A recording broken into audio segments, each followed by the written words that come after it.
Gambling continues to grow in Pennsylvania. Last month, the Gaming Control Board reported an all-time high in revenue, $529 million generated in a 4-week period. That's 10% more than last January. But with that record-breaking revenue can come heartbreaking stories of addiction. Ireland Viscount joins us with one man's warning. Ireland.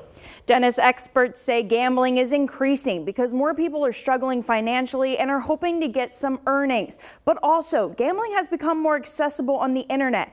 Today, a Pennsylvania man shared his story of gambling addiction in hopes of helping others.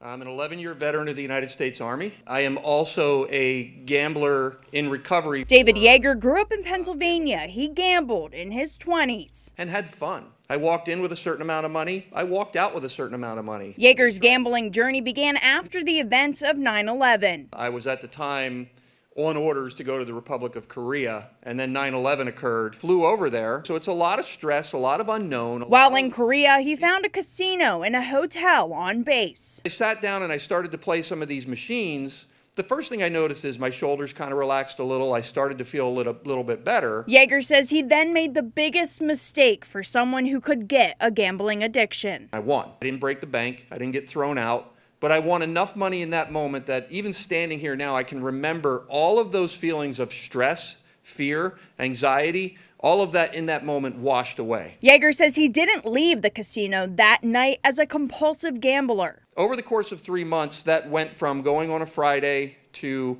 going on a Friday, Saturday, Sunday to going basically 7 days a week, right? That sprouted into me stealing from the government. A very small amount, but I stole. The addiction then caused several issues over the next several years. Resulted in a divorce, resulted in the loss of my children for 2 years, resulted in 4 attempts on my own life, because what was happening was this obsession to gamble was becoming so strong, I had no idea what was happening. After this, Yeager got help. He is now in recovery and has a message. There's help available. One of the more interesting things is, and I mentioned this before, is I did not think anybody could possibly understand what I was going through.